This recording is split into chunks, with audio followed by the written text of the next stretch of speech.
पढ़ते हैं। तो पिछली क्लास में हम लोगों ने नंबर सिस्टम पढ़ना स्टार्ट किया था। नंबर सिस्टम में मैंने तुम लोगों को क्या बताया था?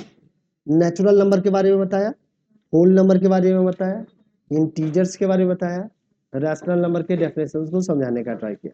और ये भी बताया आप लोगों को कि जितने भी हमारे नेचुरल नंबर है सारे के सारे क्या है? रैशनल नंबर है। सारे के सारे होल नंबर भी क्या है? रैशनल नंबर है। सारे के सारे इंटीजर्स भी क्या है? Rational number. बट सारे के सारे रैशनल नंबर ना तो इंटीजर है, ना ही होल नंबर है, ना ही नेचुरल नंबर।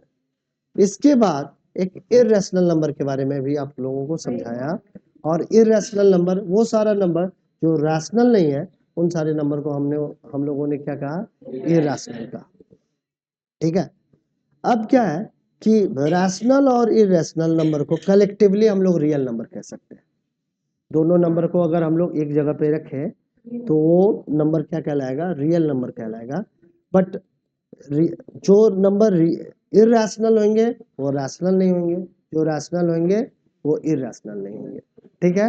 बट इनका जो कलेक्शन होगा उनको हम लोग क्या कहेंगे? रियल नंबर कहेंगे। ठीक है। इतनी बातें समझ में आ रही है सारे बच्चों को? अब हम लोग क्या करते हैं कि सबसे पहली एक्सरसाइज पे मूव करते हैं और हाँ फटाफट इसको यहीं पे रिजॉल्व करते हुए आगे बढ़ जाएंगे। जहां जहां पे लगेगा कि एक्चुअल में इस वाले प्रॉब्लम को डिस्कस करना चाहे वहां पे डिस्कस करेंगे। जहां पे लगेगा कि नहीं करने की जरूरत है, बहुत नॉर्मल सा प्रॉब्लम है, तो वहां पे तेजी से हम लोग डिस्कस करता हुआ आगे बढ़ जाएंगे। तो सबसे पहला जो क्वेश्चन है उसमें पूछ रहा है कि इज जीरो और रैशनल नंबर, क्या जीरो हमारा रैशनल नंबर है? तो लिखेंगे आंसर होगा हमारा yes, zero is a rational number. Can you write it in a form of p by q? तो yes we can write zero as 0/1। ठीक है ना? समझ में आ रहा है? सो इस तरीके से पहले वाले क्वेश्चन का जवाब हम लोग ढूंढ सकते हैं।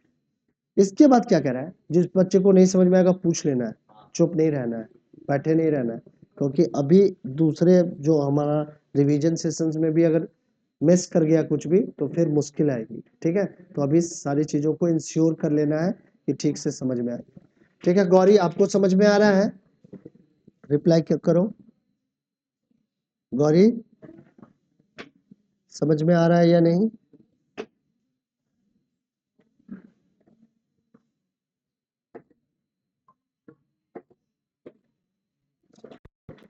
लग रहा है कि गौरी अपने डेस्क पे नहीं।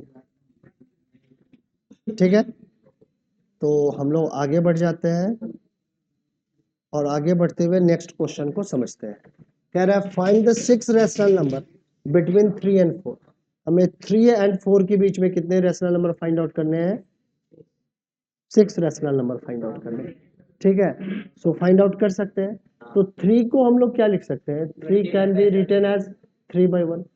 3 को 3/1 लिखा जा सकता है। और 4 को हम लोग क्या लिख सकते हैं? 4/1। अब ये जो दोनों रैशनल नंबर है इन दोनों का डिनोमिनेटर क्या है? सेम है। इस सिचुएशंस में हम लोग क्या कर सकते हैं? जितने रैशनल नंबर निकालने हैं उनसे एक ज्यादा से इसके न्यूमरेटर में और डिनोमिनेटर में हमें क्या कर देना चाहिए? मल्टीप्लाई कर देना चाहिए। सो बेसिकली इससे हमें एक नंबर मिल जाएगा 21/7। और 21/7 क्या है? 3 के इक्विवेलेंट है।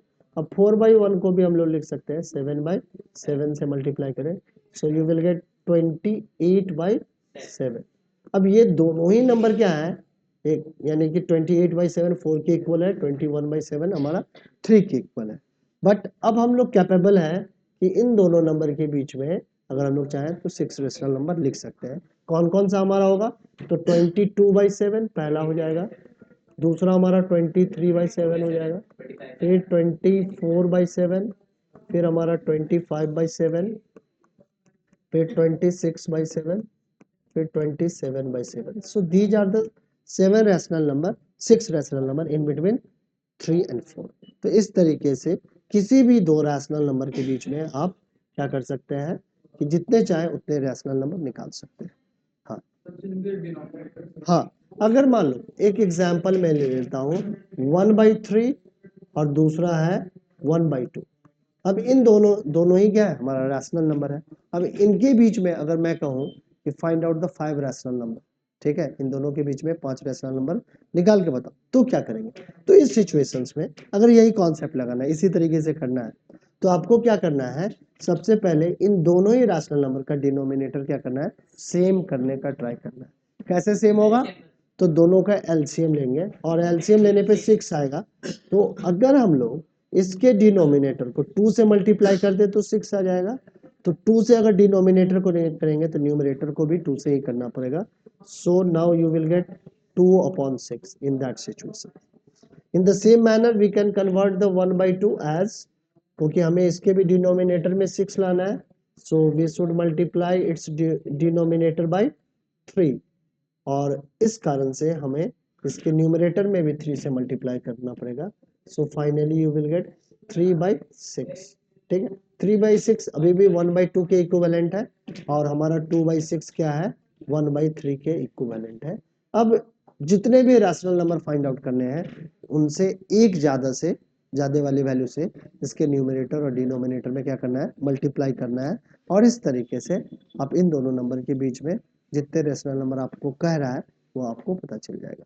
सारे बच्चों को समझ में आया या नहीं आ रहा है, नहीं आने पे अपने अपनी क्वेरी पुटअप कर लेनी है। अब एक एक क्वेश्चन के गो थ्रू इसलिए नहीं जा रहा हूँ क्योंकि ये आपका टास्क है, ये जब तक आप नहीं खुद से करोगे ना तो मेरे बताने से नहीं होगा। ठीक है, तो मैंने प्रोसीजर बताया है, आपको करना है, मेथड्स बता दिए, आपको करना है। करने के बाद ये इंश्योर करना है कि ये क्वेश्चन हो जाए।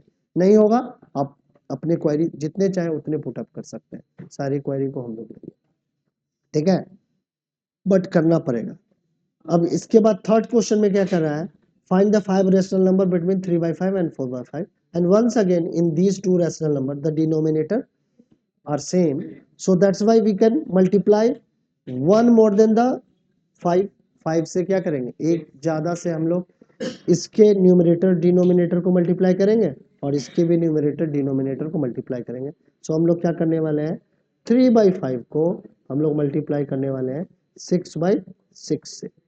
सो यू विल गेट 6 3 जा 18 एंड 6 5 जा 30।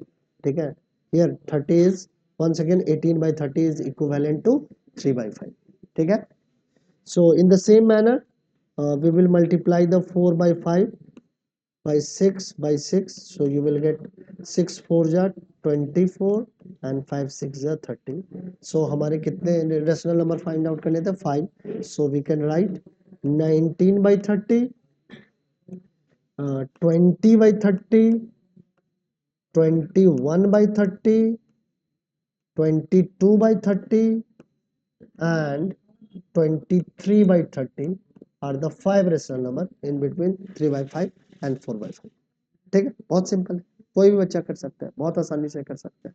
ठीक है, कर लोगे या नहीं कर पाओगे। काव्यांश समझ में आ रहा है, सारे बच्चों को समझ में आ रहा है, आयुष समझ में आ गया, तुमको तुमको बहुत बढ़िया, बच्चिया समझ में आ रहा है, गुड, बहुत बढ़िया। चलो आगे बढ़ते, state whether the following statements are true और false, give reasons for your answer. ठीक है, ये स्टेटमेंट दे रखे हैं और यहाँ पे स्टेटमेंट को जज करना है ये ट्रू एंड फॉल्स क्या है और इसका रीजन भी बताना है। ऐसा नहीं है कि सिंपली बता के चल देना है, हमें अपना लॉजिक बताना है कि क्यों ऐसा हमने कहा है। तो कह रहा है every natural number is a whole number, so it is a true. Since कोई भी आप नेचुरल नंबर ले लो वो क्या होगा, होल नंबर के फैमिली से बिलोंग करेगा। ठीक है, every integer is a whole number, no, negative integers are not whole number, इसका रीजन लिखेंगे, negative integers are not whole number. ठीक है, समझ में आया या नहीं आया। Every rational number is a whole number, no, 2/5। Please please यहाँ पे ध्यान दे दो, यहाँ पे नहीं ध्यान दोगे रिजल्ट खराब होगा और फिर दिक्कत में आ जाओगे। देखो अभी क्या है, किस फेज में है, थोड़ा सा समझो इस बात को। धूप में चलना सबको मुश्किल लगता है, मगर अगर ये मालूम हो कि धूप से चलने के बाद जो आपने सपना देखा है या जो आप अपने बारे में सोच रहे हो वो एकदम से सच हो जाए, तो वो धूप में चलना मुश्किल लगेगा या आसान लगेगा, आसान लगेगा। अगर किसी बच्चे ने सोचा है कि मेरे पास बहुत अच्छा घर हो, किसी बच्चे ने ये सोचा है मेरे पास खूब सारा पैसा हो कि मैं पापा को मदद कर सकूं या जो भी करने का वो कर सकूं, और तुम्हें मालूम है कि ये धूप से चलने के बाद 10 किलोमीटर जब चलूंगा तो वहां पे वो मंजिल मुझे मिल जाएगी।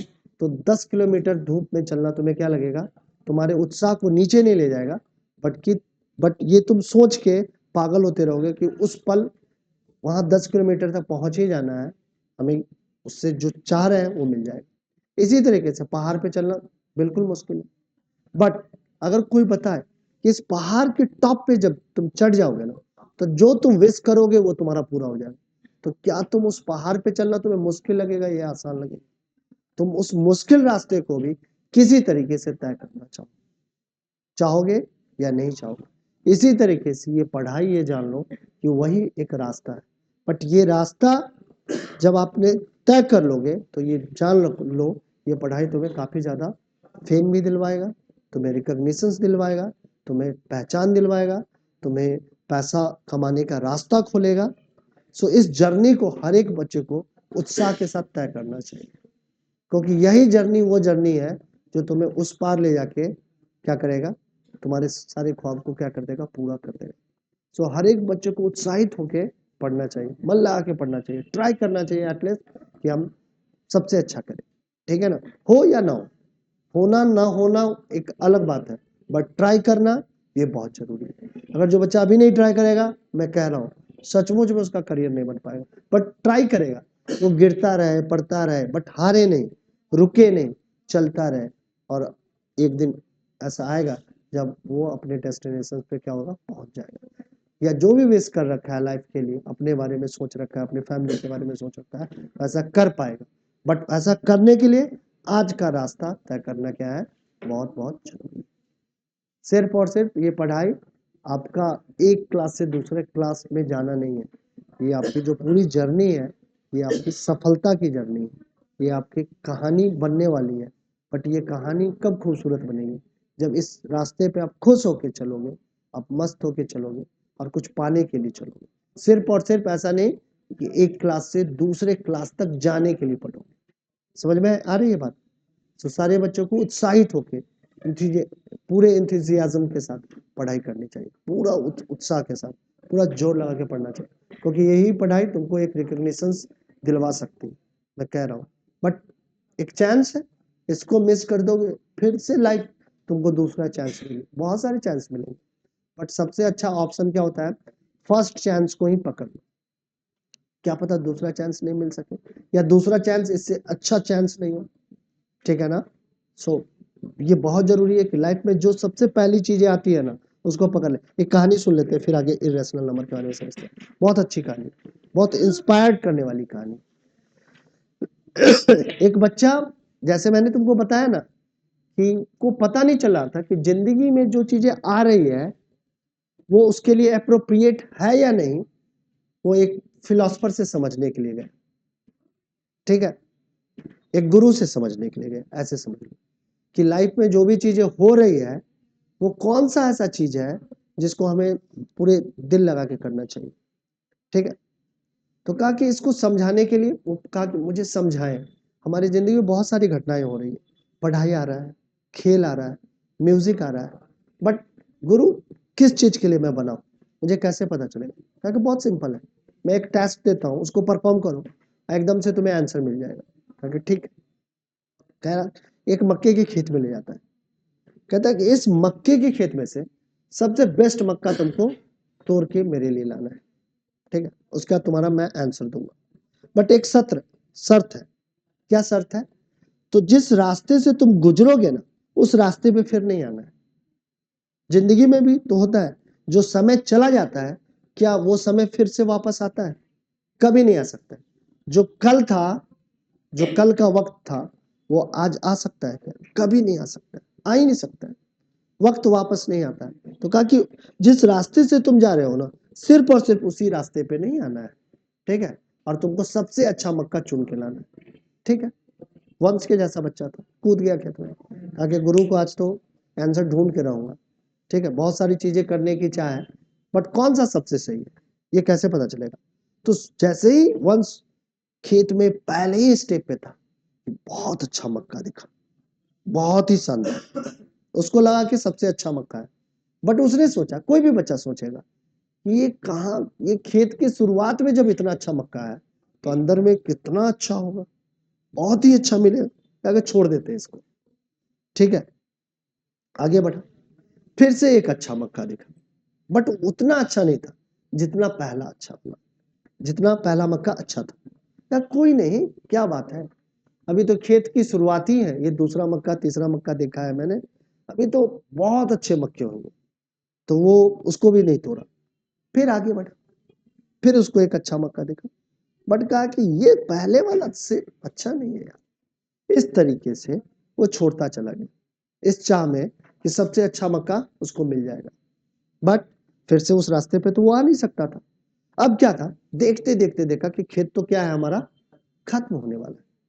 कहा कि क्या करूं यार, अब तो खेत इतना सा बचा, अब कोई ना कोई तो मक्का तोड़ के ले जाऊंगा। तो फाइनली उसने उसमें से जो सबसे बेस्ट मक्का था वो तोड़ के ले गया। तो गुरु ने पूछा, क्या ये तुम्हारा सबसे बेस्ट मक्का है? कहा कि ना, बेस्ट मक्का तो मेरे को घुसते ही मिल गया था सर। जैसे ही मैंने घुसा था ना, जैसे खेत में मैंने पहला स्टेप रखा तो वहीं पे सबसे अच्छा मक्का था। बट मैंने सोचा कि ये खेत की शुरुआत है, अभी क्यों मैं तोड़, बाद में तोड़ लूं, इससे भी अच्छा मक्का मिल जाएगा। ये तुम्हारा यानी कि इस खेत का सबसे अच्छा मक्का नहीं। कहता जिंदगी में भी यही होता है, जिंदगी में सबसे पहले जो तुम्हारे पास आ जाए, जो चीजें सबसे पहले पास आ गई, उसको पूरे तरीके से आजमा के देखो, कहीं वही तो सबसे बेस्ट नहीं है तुम्हारे लिए। और जिसको तुम छोड़ के सोच रहे हो आगे बहुत अच्छा हो जाएगा, आगे बहुत अच्छा हो जाएगा, आगे और अच्छा हो जाएगा, और इस चक्कर में जो समय है वो तुम्हारा क्या हो जाए, निकल जाए। ये पढ़ाई जिंदगी में तुम्हारे सबसे पहले आई या नहीं है, ठीक है। तो ये एक अपॉर्चुनिटी है या नहीं, जिसको तुम छोड़ने के चक्कर में लगे हो, हर एक दिन छोड़ने का प्रयास करते हो। अरे इसको हर एक दिन छोड़ने का प्रयास नहीं करना है, इसको हर एक दिन ठीक से आजमाने का ट्राई करना है, इसको हर एक दिन ठीक से करने का ट्राई करना है। कहीं यही तो वो चांस नहीं है जिसके तलाश में तुम भटक रहे हो, जिसके लिए तुम सोच रहे हो कि ये कर लेते हैं, वो कर लेते हैं, दिस कर लेते हैं, दैट कर लेते हैं, ठीक है ना। कहीं यही तो सबसे अच्छा मक्का नहीं है तुम्हारी जिंदगी का। तो इसी को पकड़ लो, छोड़ो मत किसी भी चांस को। एक सिंगल चांस भी तुम्हारे सामने आता है और उससे तुम्हें लग रहा है कि कुछ ना कुछ मैं बन सकता हूँ, तो उसको पूरे तरीके से आजमा के देखो, ठीक है ना। तो ये पढ़ाई आई है तुम्हारी जिंदगी में, तो इसको आजमाओ, इस पे हार्ड वर्क करो, इस पे आप प्रयास लगाओ, देखो क्या होता है। होगा कुछ ना कुछ अच्छा ही होगा, बुरा कभी नहीं होगा, ये तो तय है, ये तो निश्चित है या नहीं, है ना, ठीक है। सो इस पढ़ाई को ठीक से करना चाहिए। तो एक्सरसाइज नंबर 1 मैंने आप लोगों को समझाने का ट्राई किया है, मुझे लग रहा है समझ में भी आ गया होगा, ठीक है। आगे बढ़ते हैं, और आगे बढ़ते हुए इर्रेशनल नंबर को समझने का ट्राई करते हैं। अब इर्रेशनल नंबर के बारे में मैंने क्या बताया, जो नंबर रैशनल नहीं है वो सारे के सारे क्या है, इर्रेशनल नंबर है, ठीक है। अब क्या है कि हम लोग ने रैशनल नंबर को नंबर लाइन पे रिप्रेजेंट करना तो सीख रखा है, बट इर्रेशनल नंबर की चूंकि एग्जैक्ट वैल्यू नहीं होती है, ठीक है। सो नंबर लाइन पे इसको प्लॉट कर पाना इसी तरीके से, यानी कि बिना किसी ट्रिक के, बिना किसी मेथड के बहुत मुश्किल है। अगर मैं कहूँ कि √2 को नंबर लाइन पे रिप्रेजेंट करो, √3 को नंबर लाइन पे रिप्रेजेंट करो, मुश्किल हो जाएगा। बट मैं कहूँ कि 1/2 को नंबर लाइन पे रिप्रेजेंट करो, आप आसानी से दिखा देंगे। मैं कहूँ कि 3/5 को नंबर लाइन पे रिप्रेजेंट करो, आप आसानी से दिखा देंगे, नहीं दिखा देंगे, बिल्कुल दिखा देंगे। समझ में आ रही है बात, ठीक है। बट अब अगर आपको कहूँ कि √2 को नंबर लाइन पे रिप्रेजेंट करो, तो ये रिप्रेजेंट कर पाना उतना आसान नहीं है जितना कि रैशनल नंबर को नंबर लाइन पे रिप्रेजेंट करना है। और इंटीग्रल वैल्यू को तो तुम फटाफट कर लोगे, ठीक है ना। ये तो सबसे पहले आपने यही सीखा था, तीसरी चौथी में सीखा था, नंबर लाइन पे किसी भी इंटीग्रल वैल्यू को ये करना, रिप्रेजेंट करना, ठीक है। उसके बाद आपने क्या सीखा, किसी भी रैशनल नंबर को किस तरीके से हम लोग नंबर लाइन पे रिप्रेजेंट कर सकते हैं। बट आज हम लोग सीखने वाले हैं किस तरीके से इर्रेशनल नंबर को नंबर लाइन पे रिप्रेजेंट कर सकते हैं, ठीक है। तो हम लोग स्टार्ट करेंगे, 3 चीजों को नंबर लाइन पे रिप्रेजेंट करना सीखेंगे। पहले हम लोग सीखेंगे √2 को, फिर √3 को, फिर √5 को। अगर चाहोगे तो √7 को भी कर सकते हैं, और भी वैल्यू को नंबर लाइन पे रिप्रेजेंट किया जा सकता है। कैसे करेंगे, जो कि ज्योमेट्रिकल स्टेप्स है, तो फिर से एक बार तुम लोगों को रिकॉल करवा देता हूँ, ठीक से समझना है। और समझने में अगर दिक्कत आएगी तो पूछ लेना है कि सर ये वाला स्टेप नहीं समझ में आया, और इसी को फिर से घर पे जाके भी करके देखना है कि हो पा रहा है या नहीं हो पा रहा है, क्योंकि ये इंपॉर्टेंट क्वेश्चन है, ये आएगा। यानी कि अगर देखा जाए शुरुआत से देखा जाए अगर, तो ये वाले एक्सरसाइज का ये क्वेश्चन इंपॉर्टेंट है। ठीक है, शुरुआत में तो छोटे मोटे क्वेश्चन है, कोई भी कर लेगा। तो अगर हमें √2 को रिप्रेजेंट करना है, ठीक है, हम लोग रिप्रेजेंटेशन किसका किसका सीखने वाले हैं, √2, √3, √5। ठीक है, तो क्या करेंगे, सबसे पहले एक लाइन ड्रॉ कर लो, सबसे पहले एक लाइन ड्रॉ कर लेनी, लंबी सी लाइन ड्रॉ कर लेनी, ऐसे कर लेगा हर एक बच्चा। यहाँ एरो लगा देना है और यहाँ पे एरो लगा देना है। ठीक है, अब क्या करना है यहाँ पे कि यहाँ पे स्केल में लेने वाला हूँ, और इस स्केल के हेल्प से, ये जो स्केल है इसके हेल्प से क्या करना है, इस नंबर लाइन को डिवाइड कर देना है। ठीक है, तो इस नंबर लाइन पे हमारा ये क्या है, 0 है, ये क्या है, 0 है। अभी हम लोग क्या कर ले रहे हैं, 4 सेंटीमीटर का 1 यूनिट लेने वाले हैं। आप चाहे तो 3 सेंटीमीटर का ले सकते हैं, नहीं, इक्वल डिवीजन से पता चल जाएगा आपका कि ये जो पहला डिवीजन है 1 यूनिट का है। तो यहाँ पे हमारा ये 1 यूनिट है, यहाँ पे 1 यूनिट है, और इस तरीके से हमारा 4 जोड़ देंगे तो फिर यहाँ पे, ठीक है। तो यहाँ पे देखा जाए तो 0 है, तो यहाँ क्या होगा, 1 होगा, यहाँ क्या होगा तो 2 होगा। ठीक है, यहाँ पे हमारा क्या है, 2 होगा, ये 2 होगा और ये 3 होगा। कोई एक बच्चा पानी लेकर छोड़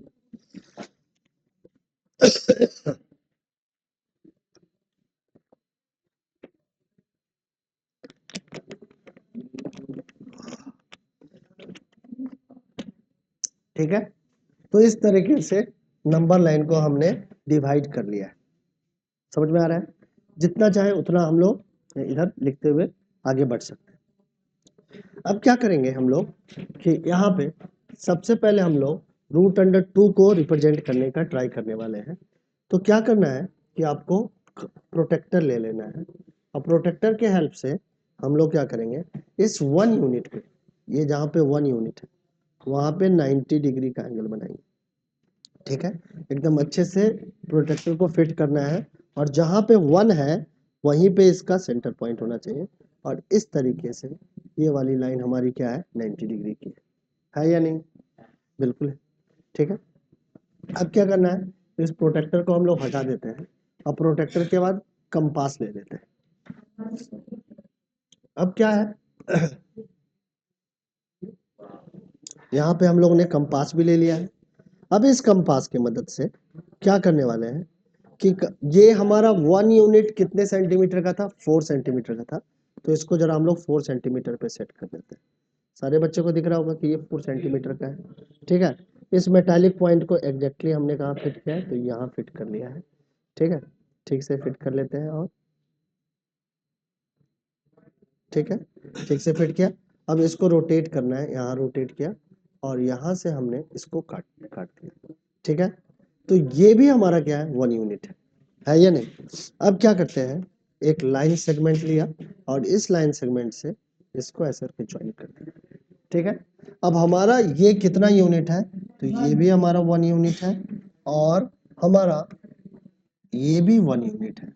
ठीक है, सो क्या हम लोग यहाँ पे पाइथागोरस थ्योरम लगा के इस हाइपोटेनियस का लेंथ निकाल सकते हैं, लेंथ निकाल सकते हैं। कैसे निकालेंगे, तो लेंथ में यहाँ पे लगा रहा हूँ, पाइथागोरस में क्या होगा, 1 स्क्वायर प्लस 1 स्क्वायर होगा या नहीं होगा, यहाँ क्या आ जाएगा, √2 आ जाएगा। सो इस लाइन सेगमेंट का लेंथ क्या है, √2 एग्जैक्ट। ठीक है, न थोड़ा ज्यादा न थोड़ा कम, एग्जैक्टली √2 लेंथ का ही है। अब क्या करना है आपको, यहाँ से हम लोग क्या कर रहे हैं कि इस कंपास को यहाँ पे लेके आएंगे, और इस वाले पॉइंट पे हम लोग इसको सेट करेंगे। सेट कर दिया, कट हो गया। कहाँ गया कंपास? ये कंपास को हम लोग कहाँ सेट कर लेंगे? यहाँ सेट कर लेंगे एग्जैक्टली, ठीक है। और इसको मैं घुमा के ऐसे करके लाता हूँ और इसको थोड़ा सा छोटा कर दिया। अब ये कंपास का लेंथ कितना है? एग्जैक्टली √2 है या नहीं है ना? अब यहाँ से कंपास को लेते हुए हम लोग आगे लाएंगे और यहाँ पे जहाँ पे नंबर लाइन को ये क्या करेगा, काटेगा, वो वाली पॉइंट हमारी क्या हो जाएगी? वो वाली पॉइंट हमारी √2 होगी। तो ये वाला पॉइंट हमारा क्या है? √2 है। यहाँ पे हम लोग लिख सकते हैं √2। ऐसा लिखना क्या गलत होगा? ठीक है, समझ में आ गया? तो √2 को इस तरीके से नंबर लाइन पे आप रिप्रेजेंट कर सकते हो। बट जिस तरीके से मैंने साफ साफ बनाया है आप लोग भी ट्राई करोगे, क्योंकि 1 सेंटीमीटर का 1 यूनिट नहीं लिया है, क्योंकि कंपास को आपको सेट करने में क्या आ जाएगा? 1-1 इंच का ले सकते हैं, बिल्कुल ले सकते हैं। ये वाला यहाँ पे रखा है, कौन सा आर्क? ये भैया, तो वही तो बता रहा हूं, यहाँ पे मेटालिक पॉइंट रखा और यहाँ पे कंपास को लेकर आर्क लगाया, ठीक है। तो यहाँ पे क्या है, ये भी √2 है और इसका भी लेंथ उतना ही रखा है। यहाँ पे जितने भी हम लोग लाइन सेगमेंट यहाँ से ड्रॉ करके इस वाले आर्क को टच करेंगे, सारे का लेंथ क्या होगा? √2 ही तो होगा, ठीक है, समझ में आया? तो √2 को इस तरीके से बना सकते हैं। √2 बनाने के बाद अगर आपको कहे कोई कि √3 भी बनाना है, ठीक है, तो √3 के लिए क्या करना है? √2 तक का कंस्ट्रक्शन करना ही पड़ेगा, ठीक है। तो अब क्या करेंगे, यहाँ पे हम लोग अपने प्रोटेक्टर को सेट करेंगे। सेट हो जाएगा, कर लोगे सारे बच्चे? अब क्या करना है, इसको थोड़ा सा रोटेट करना है। तो यहाँ से मैं रोटेट करूंगा और आप भी इसी तरीके से अपने कंपास को रोटेट करके ऐसे फिक्स करेंगे, फिक्स कर लेंगे। अब क्या करना है, यहाँ पर भी हमें 90 डिग्री का एंगल बनाना है। तो ये हमने यहाँ से लाइन रखा ऐसे करके और ऐसे करके एक लाइन ड्रॉ कर दी और ये एग्जैक्टली क्या है? 90 डिग्री का है। सो बेसिकली हमारा ये वाला जो पॉइंट है, ये जो है इस वाले लाइन सेगमेंट पे ये 90 है या नहीं?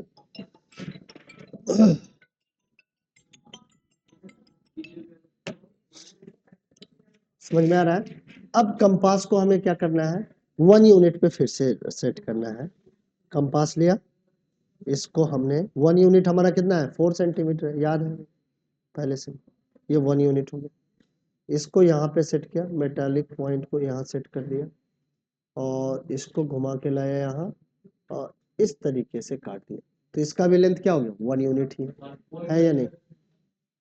तो अब हम लोग लिख सकते हैं कि ये वाला पॉइंट जो है हमारा 1 यूनिट है, ये वाला भी 1 यूनिट है और ये कितना है? √2 है। अब यहाँ से अगर एक लाइन सेगमेंट लेके इसको यहाँ से मिला दें तो इसका लेंथ क्या होगा? फिर से ये जो ट्रायंगल आपको दिख रही है ये राइट ट्रायंगल है या नहीं? फिर से पाइथागोरस लगा सकते हैं। ये हमारा क्या है? बेस है और ये क्या है? परपेंडिकुलर है। तो अगर यहाँ पे फिर से पाइथागोरस हम लोग लगाएं तो पाइथागोरस के हेल्प से, हाँ, पाइथागोरस से हमारा क्या हो जाएगा? √2 का क्या हो जाएगा? स्क्वायर आ जाएगा, प्लस 1 का क्या आ जाएगा? स्क्वायर आ जाएगा। क्या आएगा? √2 का स्क्वायर 2 आ जाएगा, प्लस 1 आ जाएगा, ये √3 है। यानी कि इसका लेंथ क्या है? हमारा √3।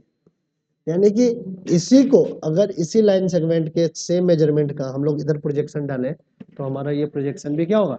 √3 ही होगा, ठीक है। सो अब हम लोग क्या करने वाले हैं, इस कंपास को फिर से लेने वाले हैं और कंपास को कहाँ सेटल कर दिया? उसी 0 पे।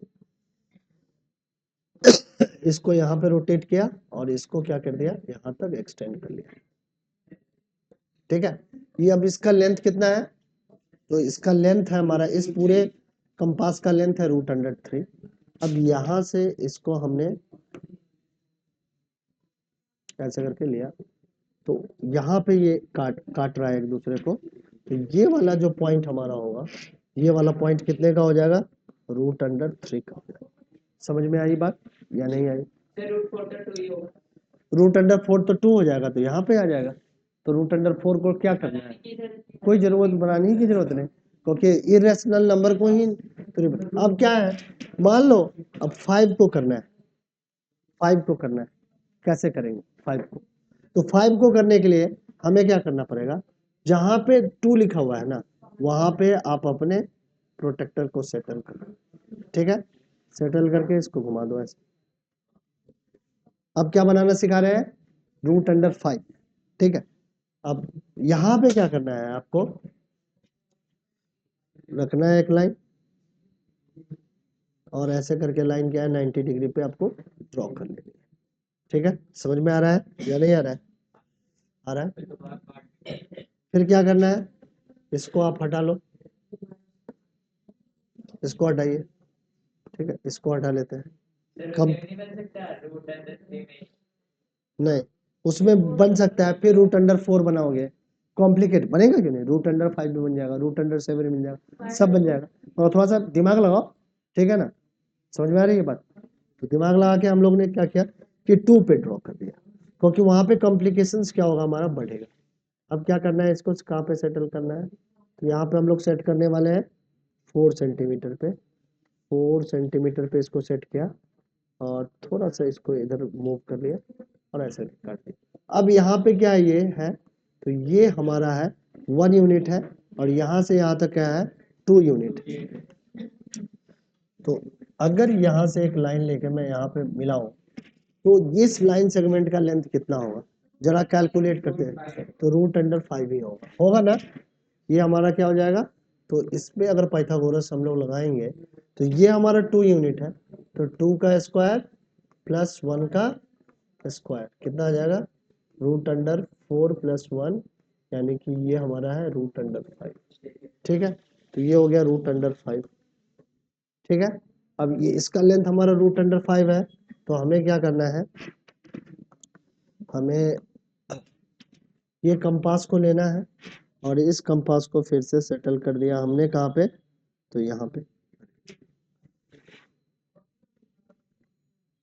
कंपास फिर से ले लेते हैं, और कंपास को कहाँ सेटल करना है, तो कंपास को सेटल करना है हमें यहाँ, और यहाँ से क्या करना है, हमें थोड़ा सा रोटेट करेंगे हम लोग यहाँ, और यहाँ से रोटेट करके इस पे लाना है, और यहाँ से एक्सटेंड कर लेना है। तो ये वाला जो हमारा कंपास का लेंथ है वो कितना है, रूट अंडर 5 है।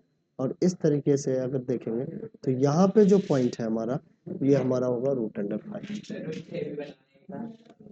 रूट अंडर 5, ठीक है।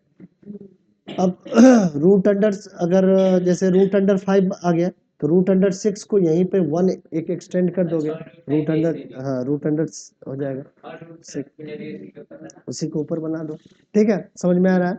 तो इस तरीके से आप root under 2, root under 3, root under 5, root under 7, जिसको बनाना चाहे आप बना सकते हैं। अभी पॉइंट वाले के बारे में बात नहीं कर रहे हैं, ठीक है, उसके बारे में आगे बात करेंगे। अभी तो यहाँ तक एग्जाम में आ रहा है, अगर मान लो उसके लिए सिर्फ हिंट दे दे रहा हूँ, अभी बना के दिखाऊंगा बाद में, ठीक है। अगर आपको रूट अंडर 6.4, ठीक है, या 6.2, जैसा कि तुम लोग का एग्जाम्पल है वो ले ले, और इसको क्या है कि नंबर लाइन पे रिप्रेजेंट करो, ठीक है। तो क्या करना है, 6.2 सेंटीमीटर का पहले क्या कर लेना, एक लाइन ड्रॉ कर लेना, ठीक है। इसमें 1 सेंटीमीटर और ऐड कर देना, अब ये क्या हो जाएगा 7.2 हो जाएगा, ठीक है। इसका मिड पॉइंट निकाल लेना, ठीक है, मिड पॉइंट निकाल लोगे, और कंपास को यहाँ रखना, कंपास के मेटालिक पॉइंट को यहाँ रखना, और पेंसिल वाले को यहाँ रखना, और इस तरीके से एक आर्क बन जाएगा। यहाँ पे क्या करना, एक 90 डिग्री की लाइन ड्रॉ करना, ड्रॉ हो गई, ठीक है, हाँ 90 डिग्री की, ठीक है, इस वाले पॉइंट पे जहाँ से आपने 1 सेंटीमीटर की लाइन ड्रॉ की। इसके बाद इसको एक्सटेंड कर लेना, अपने कंपास को यहाँ से यहाँ पे सेट करना, और फिर एक लाइन ड्रॉ, एक सेगमेंट ड्रॉ करोगे इस तरीके का, ठीक है, ये आर्क ड्रॉ करोगे, ये जाके इसको क्या करेगा, काट देगा। तो ये वाला जो पॉइंट होगा, ये तुम्हारा होगा रूट अंडर 6.2, ठीक है, बहुत आसान है, ठीक है। फिर से एक बार बताएंगे, घबराना नहीं है, ठीक है, ठीक है, एक बार फिर से बताते हैं अगर तुम लोगों को कंफ्यूजन है। तो यहाँ तक समझ में आ गया, यानी कि रूट अंडर 2, रूट अंडर 3, ये सारा रिप्रेजेंटेशन तो आप लोग कर ही लोगे ना। इसमें किसी बच्चे को दिक्कत है तो बताओ, इसमें कोई दिक्कत है क्या, नहीं है ना। अब जब हम लोग एक्सरसाइज 1.2 करते हैं, फिर 1.3 में वही पढ़ना है जो आप पूछना चाह रहे हो। तो यहाँ पे क्या कह रहा है हमें कह रहा है State whether the following statements are true or false and justify your answer. Every irrational number is a real number. True statement. ये स्टेटमेंट क्या है? ट्रू है. Every point on the number line is of form root under m. क्या number line पे जो भी point है वो रूट अंडर एम के फॉर्म में होगा? नहीं जी. ठीक है, so it is a false statement. ठीक है, ठीक है. Every real number is an irrational. No. ठीक है, ये हमारा क्या है? फॉल्स स्टेटमेंट है. ठीक है, सेकंड का रीजन ये है, बताया ना उसने, कि अगर तुम्हारा ये नंबर लाइन है, ठीक है, और यहाँ पे आपका नेगेटिव इंटीजर है, तो negative integer can not be written in the in this form. कभी शॉर्ट के अंदर में आप नेगेटिव, हाँ, क्या जीरो नहीं हो सकता? मगर जीरो के रूट के अंदर के फॉर्म में, वही तो कह रहा हूं कि हर एक नंबर को हम लोग रूट अंडर एम के फॉर्म में नहीं लिख सकते हैं. पॉजिटिव वाले को तो लिख लेंगे, 1 को भी लिख लेंगे, 2 को भी लिख देंगे, 3 को भी लिख लेंगे कि नहीं लिख लेंगे? ठीक है, बट आप नेगेटिव वाले को नहीं लिख पाएंगे. ठीक है, इसीलिए ये स्टेटमेंट हमारा क्या है? फॉल्स स्टेटमेंट है.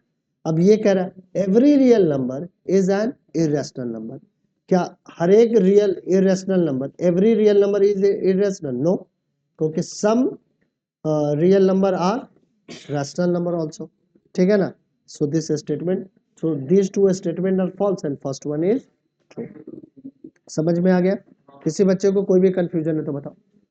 कर लेना है, पेपर में आएगा और आप कर लोगे तो समझ जाओ कि आप आगे बढ़ गए. ठीक है, और इसी तरीके से एक एक स्टेप आप छोटे छोटे लेंगे ना, तब एकदम से आप बड़ा स्टेप आपका दिखेगा. बट कोई बच्चा सोच रहा है कि आज प्रयास नहीं करेंगे कल हमारा सब कुछ ठीक हो जाएगा. कुछ नहीं ठीक होगा. ठीक है, आप थोड़ा थोड़ा अच्छा करो, अच्छाई की तरफ बढ़े होंगे. आप थोड़ा थोड़ा बुरा करो, अब थोड़ा थोड़ा करके आप नीचे की तरफ आओ. दोनों ही इक्वली है. गुल्लक में एक एक रुपया डालो, थोड़ा थोड़ा बढ़ता रहेगा. गुल्लक से एक एक रुपया रोज निकालो, गुल्लक खाली होना तय है. इसी तरीके से आप अच्छे एफर्ट्स लगाओ, लाइफ में आगे बढ़ना तय है, निश्चित है. बट वही लाइफ में आप गलत स्टेप्स लो, हर एक दिन आप पीछे जाएंगे और इतना पीछे जाएंगे कि फिर आप आगे खत्म हो जाएगा गुल्लक का सारा पैसा. ठीक है, समझ में आ रहा है ना?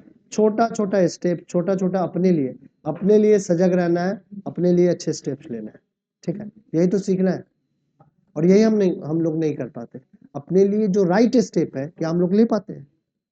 किसी दिन समर वेकेशंस में ये सोच के देखना कि मॉर्निंग उठेंगे, कितना भी बेनिफिट हो जाए कोई बता दे ना, उठना कहाँ है? यही तो कंट्रोल करना है. जब हमें पता चल जाए कि इस चीज से हमें बेनिफिट मिलने वाला है और वो चीज हम लोग कर ले, तो समझ लो कि तुम सब कुछ कर लोगे.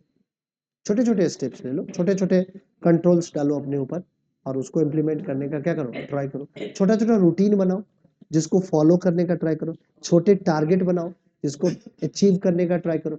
हर एक वीक का एक टारगेट होना चाहिए. मैथ्स में कितना आगे करेंगे, साइंस में कितना आगे जाएंगे, एसएसटी में कितना आगे जाएंगे. हर एक वीक का टारगेट पूरा होगा तो हर एक मंथ का होगा, फिर हर एक मंथ का होगा तो एनुअल पेपर आपका अच्छा होगा. बट किसी का हर एक वीक का प्लानिंग नहीं है, वीक के प्लानिंग को डेज के प्लानिंग में आप ब्रेक कर लो. ठीक है ना. बट ऐसे करके प्लानिंग करके जो नहीं पढ़ेगा ना, वो फिर बड़ा चीज नहीं कर पाएगा. किसी को आईएएस की प्रिपरेशंस करनी है, ठीक है ना, तो उसकी शुरुआत अभी से होती है. टाइम मैनेजमेंट अभी से स्टार्ट होता है. किसी को जेई की प्रिपरेशन करनी है, किसी को नीट का करना है, किसी को सीयूईटी का करना है. सीयूईटी तो सबको देना है, कोई बच्चा ऐसा नहीं करेगा. हाँ, कोई भी बच्चा ऐसा हो नहीं सकता है जो बिना सीयूईटी के ग्रेजुएशन में एडमिशन होगा. एडमिशन हो भी जाएगा तो एकदम घटिया कॉलेज में, उस कॉलेज में पढ़ के भी क्या कर लोगे. तो CET common university entrance test क्या है, सबके लिए कॉमन है. ठीक है, वो तो देना ही है. बट तैयारी क्या 12th के बाद होगी या 12th में जाके होगी ना, उसकी तैयारी अभी से होती है, छोटे छोटे स्टेप से होती है. अभी से आप टाइम मैनेजमेंट सीखिए, छोटे छोटे टारगेट अपने लिए बनाना सीखिए. अभी से डायरी लिखो, अभी से डायरी में क्या क्या टारगेट है उसको मेंशन करो.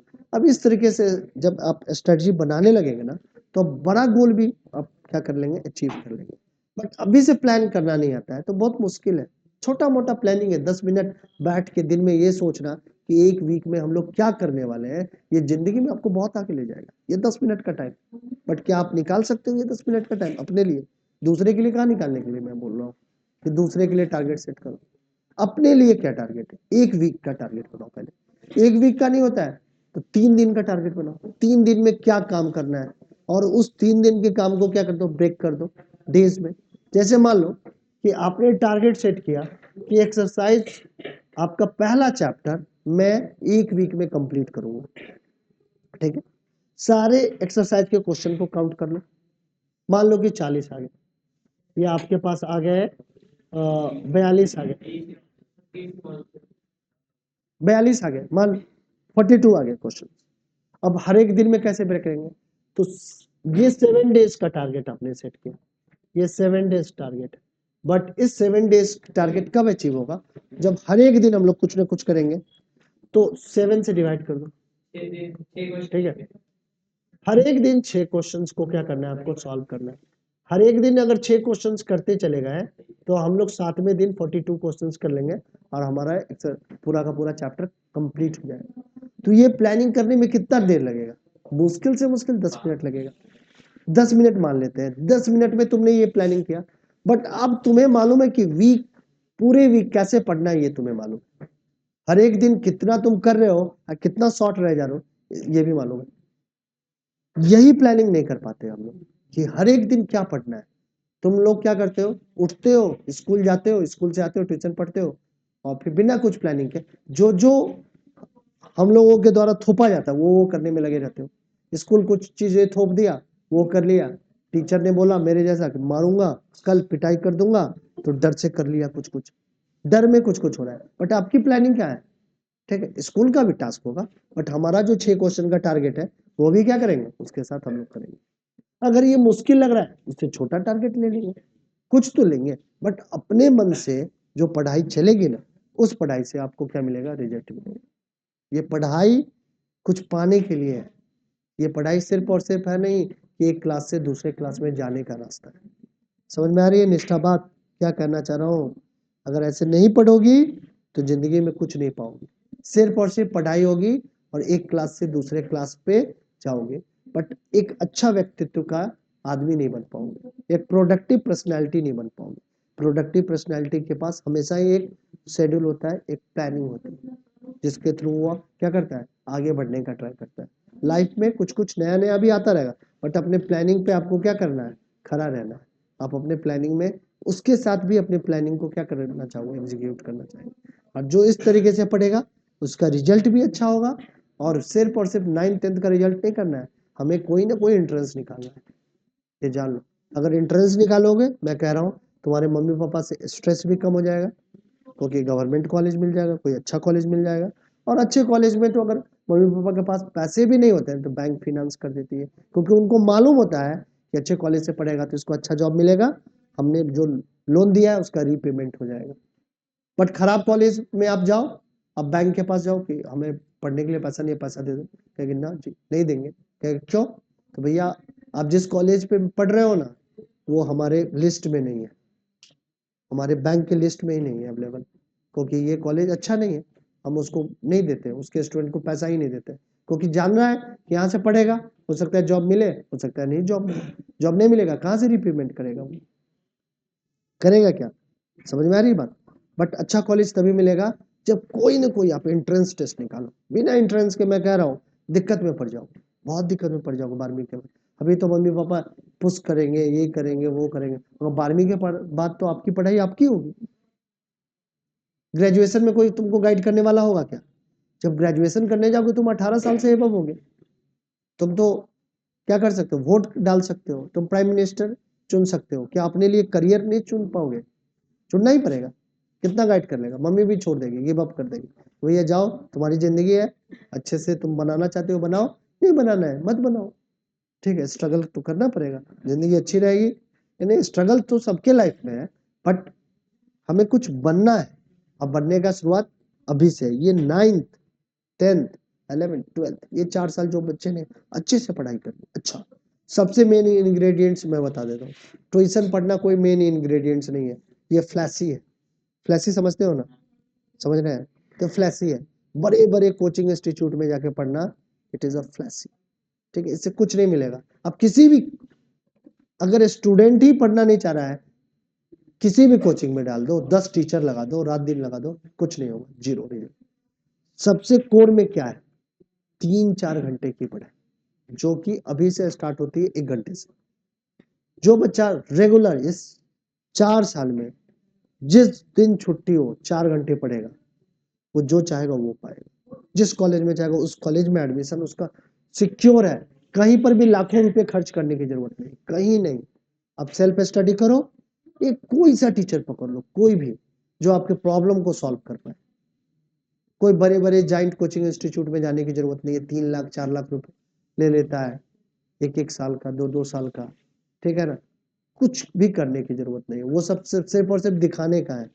होता है ना कि वो सोने का दिखने वाला हर एक यानी कि ऑर्नामेंट सोने का होता है क्या? नहीं होता है, पीतल का भी हो सकता है। तो समझ लो कि सब पीतल है, सोना क्या हो, आप जैसे स्टूडेंट, ठीक है ना, वहां पे सोना है। और वो सोना ऑर्नामेंट में तभी कन्वर्ट होगा जब वो सेल्फ स्टडी करेगा, जब घर पे बैठ के एक टेबल लैंप रखेगा और उसमें बैठ के 3 घंटे पढ़ेगा, 4 घंटे पढ़ेगा, कोई भी एंट्रेंस टेस्ट निकलेगा। अगर नहीं पढ़ेगा, कोई नहीं निकलेगा।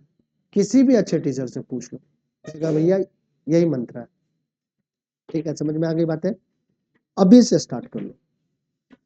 देखो 1.2 हमारा डिस्कस हो गया है पूरे तरीके से।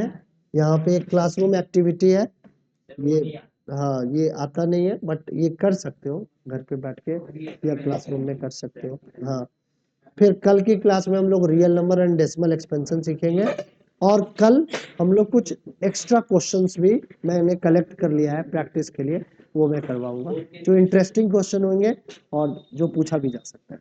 तो आज का सेशन हम लोग यहीं पे एंड करते हैं, फिर से अगले सेशन में